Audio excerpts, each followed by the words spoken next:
ഈ ഫാമിലി ലൈഫിൽ couples fight ചെയ്ത് കഴിഞ്ഞാൽ ഒരു ആൾ ഏതെങ്കിലും ഒരു പങ്കാളി ചിലപ്പോൾ വളരെ കനീഭവിച്ച് കുറേ നേരത്തേക്ക് മിണ്ടാതിരിക്കുക, ചിലപ്പോൾ കുറേ ദിവസങ്ങൾ, കുറേ ആഴ്ചകൾ, കുറേ മാസങ്ങൾ അത് നീണ്ടുപോകാം.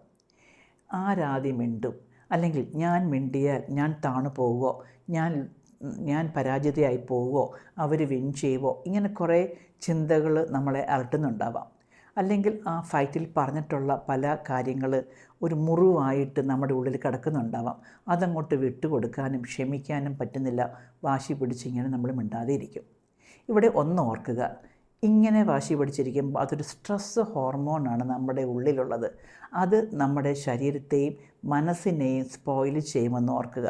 അതുകൊണ്ട് അതിനെ ക്ഷമിച്ച് അതിനെ ഓവർകം ചെയ്യുക എന്നുള്ളത് നമ്മുടെ വെൽബീയിങ്ങിന് ഏറ്റവും ആവശ്യമാണ്. അങ്ങനെ നമ്മൾ ചെയ്യുന്നതിലൂടെ നമ്മൾ നമ്മളെ സ്നേഹിക്കുകയാണ്.